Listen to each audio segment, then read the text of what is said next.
ஷிரடிபுரவாசினம் கருணாமூர்த்தி ஸ்வரூபம் சர்வரோக தோஷ நிவாரணம் ஸ்ரீ சாய்நாதன் தரிசனம். ஓம் சாய்ராம். பாபா நமக்கு ஒரு அற்புதமான செய்தியை கொண்டு வந்துள்ளார். அவர் நம் முன் 2 தங்க பூக்களை வைத்துள்ளார். இவற்றில் ஒன்றை நினைத்து பாருங்கள். 2 தங்க பூக்கள், ஒரு பூ, 2இல் 1 தங்கப்பூவும் கூட. நீங்கள் பூவை பற்றி நினைக்கிறீர்கள். பாபா உங்களுக்கு கொடுக்கும் நற்செய்தியை கேட்போம். இப்போது நம் பாபா நமக்கு என்ன மாதிரியான ஆசீர்வாதத்தை கொடுக்கப் போகிறார்? முதலில் பாபாவை தொடுபவர்களை பற்றி இவ்வாறு கூறுகிறார். முதலாவது பூ. நீங்கள் யாராக இருந்தாலும் சரி, முதலில் என் குழந்தை, நீங்கள் எப்போதும் முதலிடத்தில் இருக்க வேண்டுமே என்று விரும்புவீர்கள். நீங்கள் சிறந்தவராக இருக்க வேண்டும் என்று நினைப்பீர்கள். நான் எப்பொழுதும் உயரத்திலே இருக்க வேண்டும் என்று நினைப்பீர்கள். அந்த உயரத்தில் நீங்கள் முதல் இடத்தை பிடித்து வெற்றி பெறுவீர்கள். அப்படித்தான் பிடிவாதமாக அந்த காரியத்தை செயல்பட்டு அதில் வெற்றியும் கொள்வீர்கள். நீங்கள் மிகவும் கனிவானவர். மற்றவர்கள் கஷ்டத்தில் இருக்கும்போது கூட அவர்களிடம் உள்ள நல்லதை அவர்களுக்கு நீங்கள் செய்வீர்கள். மனம் கொண்ட ஒரு குழந்தை தான் கஷ்டத்தில் இருந்தால் எந்த சூழ்நிலையிலும் தனது எதிராளிக்கு உதவ நிச்சயமாக முன்வரும் ஒரு குழந்தை. இப்படிப்பட்ட நீங்கள் முதலிடத்தில் இருக்க வேண்டும் என்பதற்காக மிகவும் கடினமாக உழைப்பீர்கள். எவ்வளவு கடினமாக உழைத்தாலும் நீங்கள் தான் போட்டியில் முதலிடம் பெற்று வெற்றியும் பெறுவீர்கள். உன் முதலிடம் எப்போதும் உனக்காக இருக்கும். ஆனால் சிறிது தாமதம் ஏற்படும். பிறகு நீ பயப்படுகிறாய். பயப்பட வேண்டிய அவசியம் இல்லை. சோகமாக இருக்க வேண்டிய அவசியம் இல்லை. நீ ரொம்ப கஷ்டப்பட்டு வேலை பெற்றதால பாபா என் முயற்சிக்கு ஏற்ற பலனை எனக்கு கொடுங்க. பாபா வேறு யாரோ என் இடத்தை பிடிக்கிறாங்க. எனக்கு என் இடம் வேணும். அது என் முயற்சிக்கு ஏற்றது. முதல் முடிவை நீங்களே எனக்கு கொடுங்கள் என்று நீங்கள் எப்போதும் என்னிடம் அழுது கொண்டே இருக்கிறீர்கள். ஆனால் கேளுங்கள், நீங்கள் பின்தங்கி இருக்கவில்லை. நீங்கள் முன்னேற சிறிது நேரம் எடுக்கும் என்று நான் சொல்கிறேன். அவ்வளவுதான். நீங்கள் கடினமாக முயற்சி செய்கிறீர்கள். ஆனால் அதற்கு இன்னும் கொஞ்சம் முயற்சி செய்யுங்கள். வெற்றி உங்களை தேடி வரும். அப்போது நீங்கள் பயப்பட வேண்டியதில்லை. வெற்றி தானாக உங்களை தேடி வரும். நீங்கள் இன்னும் கொஞ்சம் கடினமாக உழைத்திருந்தீர்கள் என்றால் உங்களால் முதலிடம் நிலைநாட்டப்படும். முதலிடம் கிடைக்கவில்லை என்றால் ஒருபோதும் சோர்வடைய வேண்டாம். பொறுமையை இழந்து நீங்கள் செய்யும் வேலையில் கவனம் செலுத்தாவிட்டால் நீங்கள் நிச்சயமாக எப்படி உங்கள் முதலிடத்தை அடைய முடியும்? உங்கள் சாயி சக்தியை முயற்சி செய்து பாருங்கள். உங்களுக்கு எப்போதும் என் ஆசீர்வாதம் இருக்கும். கூடுதலாக இன்னொரு நல்ல செய்தியும் இருக்கிறது. உங்கள் தாயின் நீண்டகால ஆசை நிச்சயமாக நிறைவேறும். உங்கள் பெற்றோர் சொல்வதை கேளுங்கள்.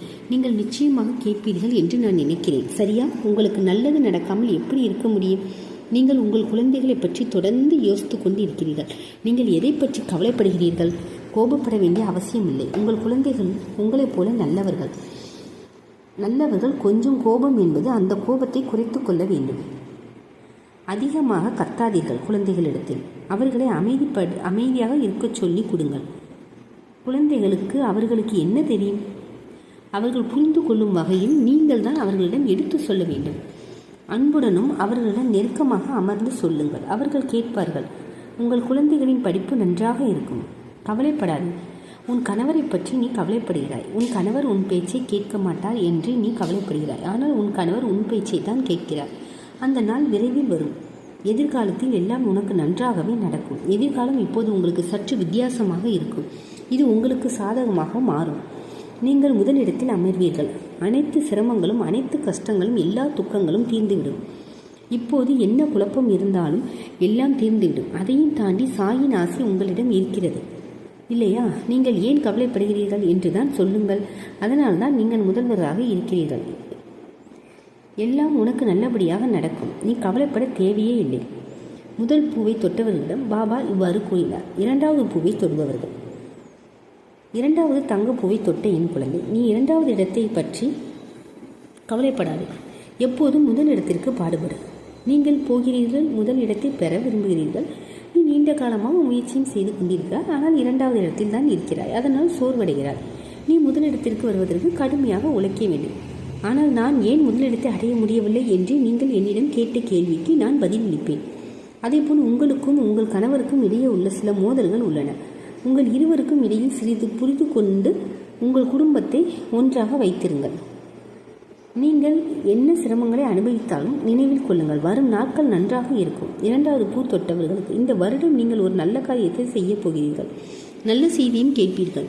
நீங்கள் செய்யும் நல்ல காரியம் உங்களுக்கு நல்ல பெயரை கொண்டு வரும். எதுவும் இல்லாதவர்களின் அனைத்து விருப்பங்களும் உதவி செய்வதன் மூலம் உங்களது கோரிக்கைகள் நிச்சயம் நிறைவேறும். அவர்களுக்கு உங்களால் முடிந்தவரை உதவுவதை உறுதிப்படுத்திக் கொள்ளுங்கள்.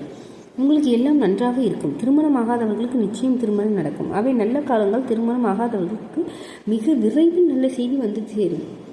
குழந்தை பிறக்கிறார்கள்.